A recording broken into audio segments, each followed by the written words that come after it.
세상의 모든 지식 언더스탠딩. 예. 네. 자, 2교시 김상훈 기자님 김상훈 모셔보- 기자님이 가져오신 아이템은 네. 야, 요거 생숙 정도가 고민이면 그건 고민도 아니다. 야, 요즘 PF 시리즈를 계속 하고 있는데 네. 지금 그때도 왜 우리가 태형건설 이후에 그 다음은 그럼 또 누굴까? 걱정되는 사람 리스트 뭐 그 중에 이제 롯데가 있었지 않습니까? 네. 롯데건설. 그거 좀 걱정된다. 그런 얘기가 있었는데 롯데건설이 뭐 이렇게 솔루션을 만들어 왔다. 그런 얘기인가요? 네, 맞습니다. 안녕하세요, 김상훈입니다. 아, 예. 다 압니다. 뭐 얼굴이 명함이지 뭐. 예. 아침에 조간신문에 굉장히 재미있는 뉴스가 실렸죠. 뭐냐면 롯데건설이 PF, 뭐 제가 조금 비하하는 발언일 수 있겠지만 돌려막기용 펀드를 만드는 데 성공했다. 규모가 2.3조 정도 됩니다. 2.3조의 네. 펀드를 만들어서 네. 예. 롯데건설이 갖고 있는 PF를 갚을 돈을 마련했다. 만기가 다가오는 PF들은 차환을 해야 되잖아요. 예. 차환이 안 되는 게 계속 롯데건설의 문제였는데 더 이상 밀어줄 수는 없어. 빨리 대출 해서 갖고 와. 그렇게 금융기관들이 요구하고 있다는 거죠, 지금. 아니죠. 그게 아니라 이제 그 브릿지론 밑착공 사업인 경우에는 유동화증권이라고 하는 걸 발행을 하잖아요. 예. 모릅니다. 그걸 저희가. 예. 뭐 간단하게 말씀해 주십시오. 땅을 담보로 해서 이제 단기간에 필요한 돈들을 그 조달을 하는 거예요. 초기에. 맞습니다. 예. 담보로 초기에. 해서 증권을 발행해서 그걸로 돈을 빌린다. 그렇죠. 예. 근데 이게 만기가 짧으니까 계속 돌아올 거 아니에요. 네. 그렇죠. 그러면 이걸 계속 만기 연장을 해주거나 차환을 해서 원래 있던 대출을 갚아야 되는 건데. 네. 근데 이거는 차환을 하려면 계속 다른 사람을 찾아야 되는 거잖아요. 그렇죠. A은행에서 빌려서 B은행 대출 갚는 이게 맞습니다. 차환이죠. 맞습니다. 예. 근데 그래야 되는데 그 레고랜드 사태 이후 그다음에 PF 위기가 벌어지면서 이게 계속 어려웠던 거예요. 네. 예. 그래서 롯데건설이 발행하는 그 유동화증권, 롯데건설의 신용 보강을 통해서 발행된 유동화증권의 금리가 엄청 올라갔어요. 예. 뒤에 보여드릴 텐데, 근데 그러하다 보니까 이제 차환을 해줄 사람이 없으니 계속 이걸 돌려막다가 예. 지난해 초에 1.5조짜리 펀드를 만들어서 앞으로는 이 펀드에서 무조건 돌려막을 거야. 라고 했던 건데, 이제 그 펀드가 만기가 다 돼서 이번에는 2.3조짜리 펀드를 만들어서 돌려막겠다. 라고 하는 거죠. 그러면 그 펀드에 돈을 넣은 사람이 사실상 그 PF 채권을 받아주는 셈입니까? 맞습니다. 왜요? 왜 그 돈 넣은 사람들은 왜 그런 짓을 하죠? 뭐, 그런 짓이라고 해서 죄송합니다. 저도 그 부분이 궁금한 건데 네. 실제로 재밌는 건 2.3조짜리 펀드를 만들었다가 아니라 거기에 돈을 꿔준 사람이 은행이라는 거예요. 기억하실지 모르겠는데 아까 말씀드렸다시피 태형건설 다음이 누구냐라고 할 때 롯데건설 얘기를 하면서 롯데건설에서 주장을 하기를 예. 본인들이 은행이랑 협의를 해서 2.4조짜리 펀드를 만든다라고 그렇기 때문에 별로 문제가 없다라고 주장을 한다라고 말씀을 드렸잖아요. 예. 그때 2%가 했던 얘기가 은행이 미쳤다고 그런 짓을 하겠습니까? 네. 라는 거였는데 실제로 그렇게 된 거예요. 굉장히 신기한 일인 거죠. 정부가 옆구리 찔렀네요. 그거는 뭐 제가 다방면으로 알아봤지만 뭐 사실 확인은 할 수는 없지만 예. 흘러가는 상황을 보면 분명히 그럴 것이다. 개입까지는 아니더라도 용인은 하지 않았을까라는 그런 생각이 드는데 예. 그러니까 A은행에서 빌린 거 B은행 가서 다시 빌린 다음에 갚으려고 했더니 B은행, C은행 다 안 빌려주는데 네. 지금 어딘가에서 2.3조 원어치 그럼 주머니가 생겼어요. 펀드가 주머니. 갑자기 생겨서 맞습니다. 혹시나 돈 구하러 다니니 그럼 롯데건설이면 내가 빌려줄게 하는 펀드가 생겼다. 그렇죠. 그런데 거기에 돈 낸 사람이 누군가 봤더니 은행이다? C은행, D은행, E은행, B은행이더라. 4대 은행이 다 들어갔어요. 그러면 알겠습니다. 네, 정부가 근데 롯데건설 사실 이게 되게 신기한 게 왜 그러냐면 사실 은행은 PF를 많이 하지도 않지만 PF를 하더라도 미착공 사업장의 브릿지론 단계의 PF는 절대 안 해요. 네. 사실 은행 입장에서는 원래 본인들의 비즈니스 모델이라고 하는 게 주력 모델이 예대 마진, 그러니까 낮은 리스크에 안정적으로 예. 그래야 되는 이유가 은행이 망하게 되면 나라가 망하기 때문에 금융당국에서 그런 것들을 굉장히 깐깐하게 보는데 인허가가 난 것도 아닌 사업장에 돈을 빌려주는 게 은행 입장에서는 원래 말이 안 됐던 거죠. 그러네요. 예. 그리고 본 PF를 하더라도 우량건설사, 우량건설사가 신용 보강을 한 A급 사업장만 본 PF 대출을 해주는 게 원래 은행이었는데 예. 근데 은행이 브릿지론에 돈을 빌려준다고 하니까 굉장히 생경한 일이기도 하고 뭐 당혹스럽기도 하고 굉장히 전례 이례적이기도 없는 하고 일입니까 이게? 전례 없습니다.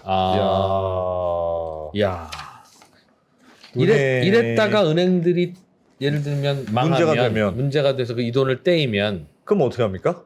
이제 이게 은행 주주들의 손실이기도 하고 뭐 혹시 은행이 문제가 돼서 공적 자금까지 투입되면 나랏돈 손실이기도 하고 이제 결국 금융 위기 때 미국에서 too big to fail.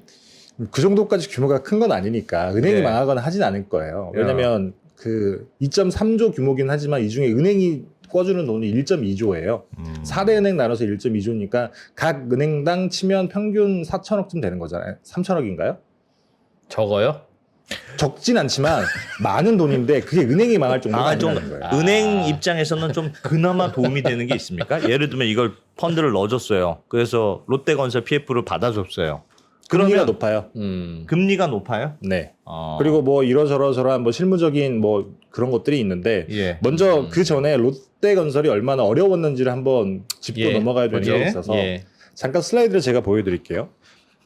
2022년 10월쯤에 레고랜드 사태가 터지면서 그때 대부분의 자금 시장에서 자금을 조달하려고 하는 기업들이 굉장히 애를 많이 먹었잖아요. 네. 이 2022년 9월 제가 분기 보고서를 가져온 겁니다. 그때 보면 9월에는 롯데건설의 단기 차입금이 보통 이자율이 낮은 건 2%대, 뭐 4%, 3% 이 정도밖에 안 해요.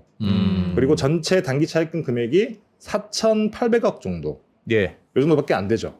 근데 2023년 3월 분기 보고서를 보면 그래서 2023년 12월 말 기준으로 단기 차입금이 2조 4천억까지 늘어납니다. 와. 왜 늘어난 거예요? 어쩌다가? 그때 레고랜드 사태 때문에 이제 돈을 돌려 막았어야 되는 거죠. 아, 기존의 대출을 만기 긴 걸로 돌려갚지 못하고 계속 단기 차입금. 단기 차입금으로 하니까. 카드론 같은 걸로 메꾸니까 저렇게 단기 차입금 잔액이 늘어났다. 맞습니다. 전체 부채 규모가 늘어난 게 아니라. 그렇죠. 그때 당시에 기억하실지 모르겠지만 레고랜드 사태가 터지고 롯데건설 부도설이 돌았어요. 지라시로 돌았던 거긴 한데 그때 소문이 뭐였냐면 롯데가 7일짜리 기업어음을 30% 금리에 발행을 하려고 하는데 결국에 수요가 없어서 접었다. 그다음에 뭐 3개월짜리를 15%로 하려고 하는데 증권사들한테 찾아갔더니 안 된다. 나가라. 벤치 먹었다. 세상에. 이런 소문이 굉장히 많이 돌았단 말이에요. 물론 예, 롯데건설은 아니라고 부인을 하기는 했습니다만 예. 요거 한번 보시면 2023년 그 4분기에 나갔던 대여금 중 금리를 보면 단기 차입금 금리를 보면 KB증권을 통해서 판 단기 CP 기업어음이죠. 예. 이게 금리가 12%예요. 와. 불과 9월 달에는 뭐 4%, 3% 이 정도밖에 안 했는데 그리고 요 밑에 보시면 더 시티라고 하는 데서 빌린 돈이 있습니다. 이것도 단기 대여금인데 4분기에 꺼서 4분기에 갚았는데 380억을 빌리면서 금리를 20.9%를 줬어요. 와. 그래서 그때 소문이 사실 근거 없었던 소문은 아닌 거죠. 예. 뭔가 하여튼 엄청난 금리를 주고 돈을 급하게 막 땡겼다. 맞습니다.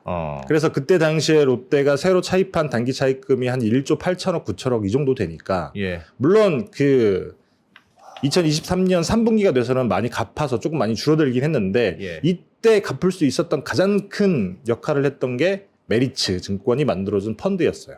메리츠. 맞습니다. 그러니까 그때 당시에 롯데건설이 여기에 돈을 꾸러 엄청 많이 다녔을 거 아니에요. 예. 금리 막 15% 준다고 해도 안 끊어주니까 네. 그래도 롯데그룹이 재계 서열 5위인데 예. 롯데인데. 증권사 네. 가서 우리가 금리 이만큼 준다고 하는데도 음. 이렇게 그 뭐지 안 사주고 하니까 굉장히 수치스러웠을 거 아니겠습니까? 예. 그래서 단칼에 이걸 해결하고자라고 방법을 찾다가 어찌됐든 메리츠가 그때 당시에 9천억이라고 하는 돈을 꿔주고 펀드를 만듭니다. 요거 잠깐 슬라이드 보여드리면 요런 구조인 거예요. 요런 구조. 메리츠가 샤를로트 제1차, 2차라고 하는 그 SPC를 만들어서 여기서 펀드를 네. 만드는 거예요. 예. 그래서 9천억을 꿔주는 겁니다. 그리고 네. 선순위를 잡아요. 어허. 그 다음에 롯데 정밀, 롯데 무주산, 호텔 롯데 네. 이런 롯데 계열사들이 후순위로 6천억을 후순위로 또 넣어줘요? 꿔줍니다. 네. 여기에 롯데건설이 담보 제공을 해주고 네. 그런 다음에 1.5조를 가지고 이게 SPC, 그러니까 그 브릿지론을 만드는 유동화 증권을 만드는 그 개발 사업의 SPC들이 만들어주는 그 유동화 증권을 계속 차환을 해주는 거예요. 예. 돌아가면서. 쉽게 말하면 롯데건설이 필요한 돈 1.5조를 네, 메리츠와 롯데 계열사들이 모아서 빌려주되 네, 혹시라도 롯데건설이 못 갚으면 네. 롯데 계열사들부터 손실 보는 걸로. 맞습니다. 그래서 그 개발 사업의 유동화 증권을 발행하는 SPC가 발행한 유동화 증권에 손실이 생긴다. 네. 그러면 후순위에 있는 롯데 계열사들의 원금부터 까는 거예요. 예. 그렇게 해서 1조 5천억을 만들어서 굉장히 많은 돈을 갚았던 거죠. 어허. 그래서 네. 이 펀드가 3월까지 14개월 동안 만기로 계속 돌아가고 있었던 건데 근데 어쨌든 만기가 또 다가오잖아요. 3월이면 얼마 남지 않았으니까. 네네. 예. 그래서 롯데가 지난해 12월부터 다시 한번 또 펀드를 만들겠다고 여기저기 작업을 하고 다녔던 거예요. 예. 이번에도 메리츠가 나옵니까? 이번은 메리츠가 안 나옵니다. 그리고 되게 재밌는 게 메리츠가 이 9천억을 꿔주면서 받은 금리가 수수료까지 다 포함해서 13%예요. 13%. 예. 그래서 9천억을 꿔주고 1년 14개월 만에 1,170억이라고 하는 이자 및 이야. 수수료를 받습니다. 야. 그러니까 메리츠가 선순위니까 부담은 조금 더 떠안긴 하는데 어차피 계열사들도 아니, 있으니 부담은 덜하죠. 선순위니까. 아 그렇죠. 선순위니까 부담은 덜하죠. 네. 부담도 덜하고 일단 계열사부터 까이니 네. 계열사들이 뭐 있으니까 설마 망하진 않겠지? 하고 그냥 일종의 베팅을 한 거네요. 메리츠 입장에서. 그렇죠. 어. 그래서 지난해 말부터 롯데건설이 그 새로운 펀드 더 규모를 키워서 만들려고 하는데 쉽진 않을 거다. 그래서 그때 나왔던 기사들이 메리츠가 더 금리를 높게 불러서 메리츠 펀드를 다시 만들 거다. 뭐 그런 얘기도 돌았는데 예. 결국에는 메리츠로 가지 않고 그 4대 은행이랑 은행들이. 그 다음에 세 곳 증권사가 중순위로 바치고 그 다음에 똑같이 또 롯데 계열사들이 후순위로 들어가는 구조로 이번에 펀드를 새로 만드는 거예요. 야, 요거는 사실상 메리츠 도와주기네요. 요게 만약에 새롭게 펀드가 조성이 안 됐으면 네. 메리츠는 이번에 9천억 박은 걸 회수할 방법이 없고 그냥 그 리스크 줬던 거 잘못한 거 그냥 다 망하게 되는 텐데 이건 사실상 메리츠 도와주기 아닙니까?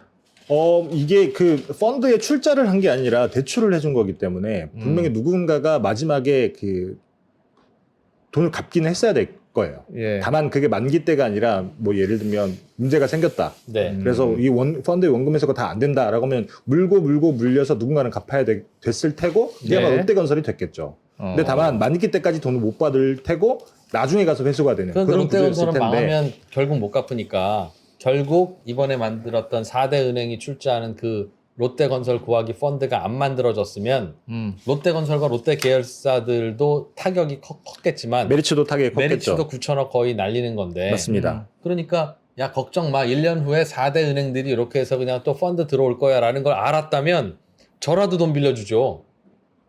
그것까지 알지 못하지 물론 않았을까요? 당연히 몰랐고 그렇죠. 베팅인데 결과적으로는 그렇게 야 된 어떻게 거죠. 대한민국 정부가 롯데건설을 날리겠어. 너 괜찮아. 원래 사업은 이렇게 돈 버는 거야. 라고 했던 메리츠 증권의 승리네요. 그래서 최근에 자본시장에서 야, 메리츠가 진짜 장사 잘한다. 야. 라는 평가를 하는 분도 있더라고요. 예. 물론 결과적이긴 해요. 결과적인. 결과적으로는 그러나 네. 어쨌든 9천억 꺼주고 1,170억이라고는 이자를 받았다는 건 어마어마한 거니까. 예. 아주 무사히. 네.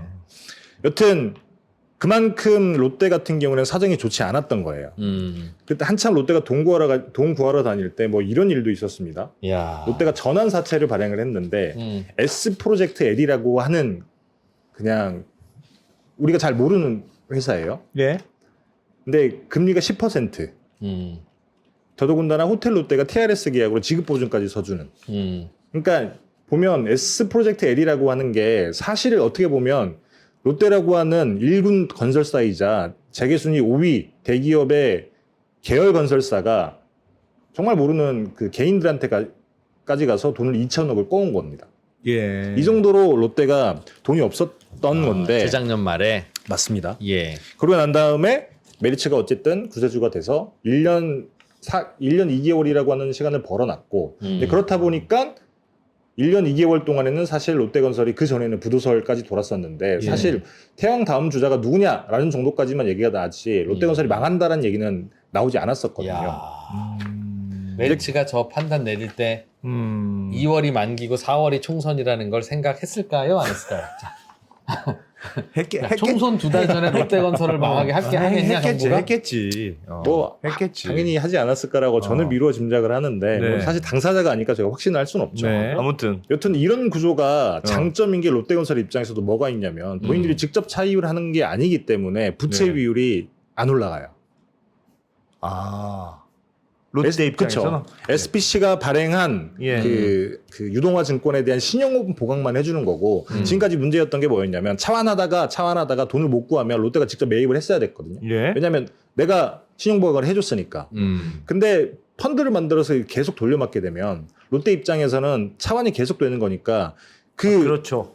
그 채무를 내가 떠안을 이유가 없는 겁니다. 네. 그리고 나한테 직접 대출을 해주는 것도 아니고 펀드한테 해주는 거기 때문에. 그래서 롯데 입장에서는 부채 비율이 올라가지 않기 때문에 재무적으로는 굉장히 좋은 선택이 되는 거죠. 예. 그래서 이렇게 해왔는데 문제는 뭐냐면 이게 만기가 돼가고 더더군다나 계속 돌려막아야 될 그 PF 우발 채무가 많았던 거예요. 예. 슬라이드 보여드리면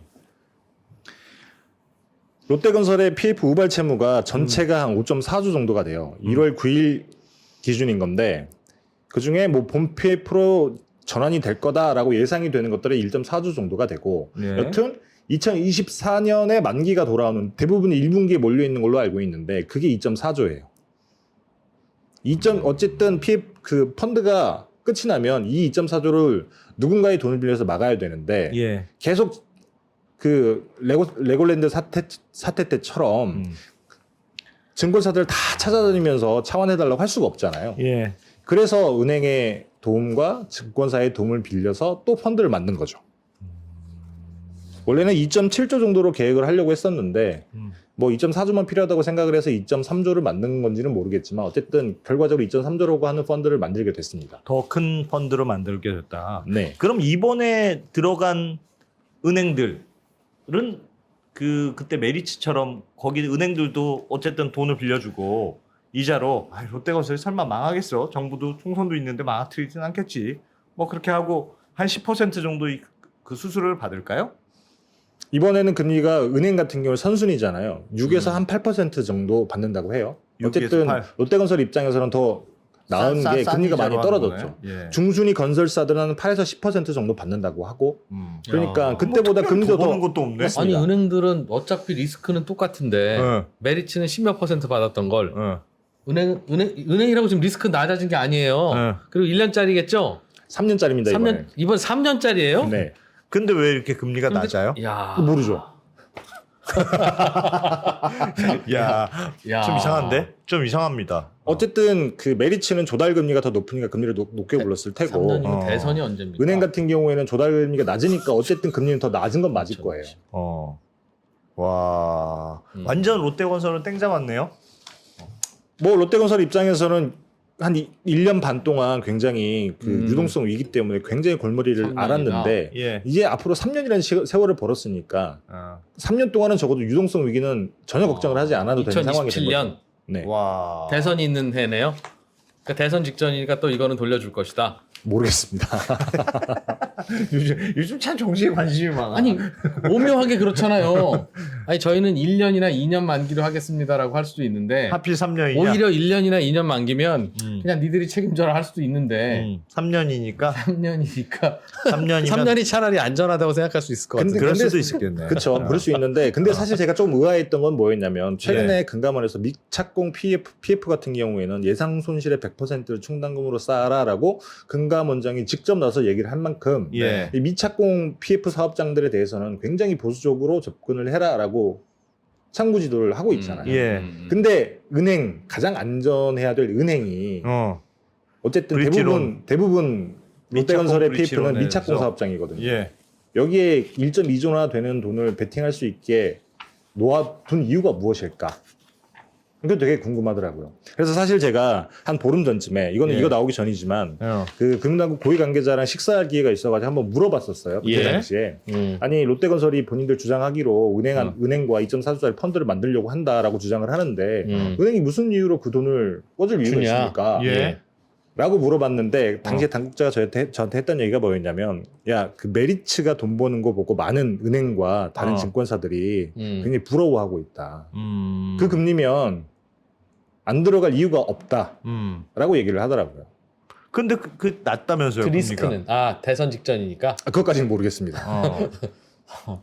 근데 어쨌든 롯데라고 하는 건설사는 재벌 어쨌든 재계순위 5위에 계열이기 때문에 아무렴 롯데 그룹이 망가지겠냐라고 예. 생각을 하게 되면 훨씬 더 태형보다 안전한 건 맞죠.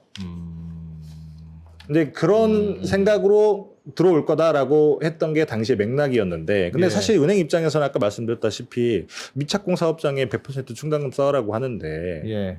아니 우리 어떻게 그 은행이 그 시중은행이 그 문제가 있는 브릿지론 단계의 PF 사업에 돈을 꿔줄 수 있냐라고 할 수 있는데 생각할 수 있는데 근데 이게 또 펀드가 끼면 좋은 게 뭐냐면 사실 은행 입장에서는 롯데건설에 직접 대출해 주는 건 할 수가 게 없어요. 아니에요. 그건 네. 배임입니다. 왜냐하면 예. 충당금을 바로 쌓아야 되기 때문에 예. 네. 절대 할 예. 수가 없는데 펀드를 껴서 하게 되면 충당금을 쌓을 이유가 없어요. 직접 대출해 준 게 아니니까 롯데건설이 차주가 아니기 때문에 펀드에 대출을 해주는 거기 때문에 네. 아주 문제가 명쾌히 해결됩니다. 약간 돌려막기처럼 한 거네 진짜. 그렇죠. 그래서 제 생각에는 만약에 금융당국의 정말 스탠스가 미착공 브릿지론 사업장 경우에는 대출을 굉장히 보수적으로 해라라고 하는 게 스탠스였다라고 하면 이것도 당연히 못하게 막았을 텐데 예. 용인해주지 않았을까라는 생각이 들 수밖에 없다는 거죠. 그러니까 이렇게 넣으면 충당금 안 쌓아도 되고 대출을 해주면 충당금 쌓아야 된다는 게 참 이상합니다. 그래서 뭐 이례적인 거고 실질로는 실질로는 결국 같은 건데. 맞습니다. 실질로는 굉장히 똑같은 건데 되게 이상하게 구조를 짜다 보니까 되게 이게 돼버린 거죠. 약간의 편법 같은 건데. 그러니까 이런 편법은 되는데 왜 생숙을 안 되냐고. 그런 거에 비하면 생숙 그 정말 귀여운 편법 아닙니까? 이런 것도 되면서 왜 그래서 뭐 생숙은 사실 예를 들면 시중은행 한 곳이 해줬다라고 하면 저는 이해는 돼요. 왜냐하면 롯데건설 주거래은행이 있을 거 아니에요. 은행이라서. 근데 주거래은행한테 야 우리 PF 펀드 만들 건데 여기 돈 좀 예. 꿔줘라고 할 때 과연 그 은행이 거부할 수 있겠느냐는 거죠. 자기서의 오이기 때문에. 예. 근데 4대 은행이 다 들어갔단 말이에요. 이거는 뭔가 그림을 짠 사람이 있는 것 같다. 주거래 은행이 아니라고 하면 굳이 넣을 이유가 없어요. 그렇죠. 그렇다고 금리가 많은 것도 아니고. 맞습니다. 더더군다나 제가 생각하기에는 이건 실무적인 얘기긴 하지만 은행에서 우리가 여기에다 돈을 꺼주겠다라고 하면 투심위를 거쳐야 되잖아요. 예. 은행 투심위는 이런 대출이 통과될 리가 없다라는 게 저의 판단이거든요. 근데 이거는 뭐 건너들어서 명확한 건 아니지만 은행 실무자 중에 이게 이 구조화하는데 너무 힘들었다. 왜냐하면 투심위를 통과해야 대출이 실행이 될 텐데 예. 그러면 굉장히 복잡하게 구조를 짜야 되는 겁니다. 근데 이럴 거면 태양건설도 이렇게 하지 왜 태양건설 이렇게 못했을까요? 태양건설은 롯데그룹처럼 덩치가 크지 않잖아요. 근데 어차피 롯데그룹도 롯데건설 꼬리 자르기 해버릴 수도 있으니까 리스키한 거지. 롯데그룹 전체가 롯데건설에 담보면 이 고민은 어차피 안 했을 텐데 꼬리 자를 수 있잖아요. 그런 꼬리 건 자르는 건 쉽진 않죠. 롯데건설만 망하게 한다. 우리 미안하다 망했다. 근데 그게 쉽진 않은 게 롯데건설의 지주사가 롯데케미칼이고 또 그 비슷한 지분율로 들고 있는 호텔 롯데인데 여기가 다 이게 책임을 져야 되는 구조가 분명히 있을 거란 말이에요. 롯데건설이 법정 관리를 바로 보낼 수는 없는 게 예. 법정 관리로 가게 되면 모든 상가의 채권이 정지가 동결되니까. 되잖아요. 예. 그러면 협력사들이 시공등급 평가순위 8이기 때문에 네. 모든 협력사들이 다 멈추는데 그래서 그 태양건설처럼 워크아웃을 집어넣고 네. 롯데건설도 남의 뼈 깎지 말고 네 뼈 깎아라 네. 라고 하면 똑같은 상황인데 똑같은 상황에서 롯데건설은 그냥 은행들이 도와주고 십시일반 도와주고 태양건설은 남의 뼈 깎는다고 혼나고 왜 이런 일이 벌어질까? 뭐 어떤 기준인지는 그렇죠. 모르겠지만 뭐 네. 누군가 그림 그렸다라고 하면 아마도 규모 때문에 그러지 않았을까라는 추정은 할 수 있죠. 요렇게 하면 네, 정부 입장에선 장점이 조용히 넘어가죠. 그런 겁니다. 그러니까 조용히 보통 넘어간다는 이렇게 느낌이 있네. 크게 사업을 벌려서 사실은 리스키한 사업 돈 벌려고 한 거잖아요. 근데 그렇죠. 그랬는데 이 규모를 키워놓으면 나라에서 알아서 이렇게 해결해 주는 게 사실상 관행으로 자리 잡으면 신중하게 따지고 보수적으로 하다가 투자 안 하는 사람이 쪼다되는 이제 그런 나라가 되는 거라서 걱정은 걱정입니다. 길게 보면. 저는 나라가 해줬다는 얘기는 하지 않았습니다. 물론 그렇습니다. 아니 네. 그냥 그런 풍토가 그러니까 메리츠 증권 부러워한다는 다른 금융회사들이 보면 야 이거 우리나라 아직 멀었구나라는 생각이 듭니다. 아니 듣고 보면 듣고 볼수록 메리츠가 위너네. 그렇긴 한데 초반부터 들어가서 아니, 물론- 많이라도 먹고. 물론 그거야 이제 뭐 리스크 대비 뭐 게인을 테이킹 하는 게 예. 뭐 그게 이제 모든 사업이니까 그 네. 판단이야 뭐 뭐라고 비난할 수 있는 것도 아니지만 네. 그걸 부러워한다는 건 참 이상하다. 그리고 그게 아닙니다. 뭐 부러워하는 거. 오묘한 그게 있겠죠. 어떤 방법의 문제는 있을 수 있겠지만 롯데건설의 유동성 위기가 조금 이렇게 진화가 되면서 맞습니다. 네. 건설 업체들의 자금 조달 시장에서도 조금 숨통이 트이는 그런 상황은 된 건 맞습니다. 오히려 반대로 보면 네. 굉장히 머리 잘 써서 큰 리스크 없이 대충 리스크를 묻어뒀다는 생각도 드네요. 어떻게 보면. 아니 그렇죠. 정부 어. 당국자는 어. 롯데건설이 묻어나면 어. 사실은 뭐 저는 장난하느라고 총선 직전이네, 뭐 대선 직전이네 네, 이렇게 네. 했지만 어. 꼭 총선 대선이 문제가 아니라 예. 기본적으로는 다 건설회사들 다 이제 돌려막기 다 안 될 거고 예. 뭐 뭔가 안정화 다 조치를 해야 무너지겠죠. 되니까. 다 무너지겠죠. 그러면 이제 건설 성장 다 안 돌아가고 그러면 거기에서 먹고 사는 서민들도 다 일자리 다 날아가고 하는 고통이 있으니 뭐 그런 거겠죠 당연히. 뭐 그거 뭐 그렇게 볼 수도 있을 거는 그렇게 같습니다. 같습니다. 예. 아, 그래서 하는 거긴 한데 좀 그렇다. 좀 그렇다. 이해는 네, 되지만 좀 그렇다. 좀 네. 그렇다. 알겠습니다. 자, 김상훈 네. 기자님, 야 재밌네. 야 이런 얘기를 김상훈 기자 아니면 어디서 듣겠습니까? 우리나라 최고의 야. PF 기자. 좀 더 자세한 얘기는 언더스탠딩 텍스트에 아, 네, 맞습니다. 올려놓는다고 그거 참- 하니까 네. 네, 그거 보시면 되겠습니다. 한 달에 1,000원 네, 네이버에 있습니다. 요거 비싸다고 안 하시면 진짜 너무하신 거다. 야, 그렇습니다. 이제 저희는 김상훈 기자 고맙습니다. 네, 감사합니다.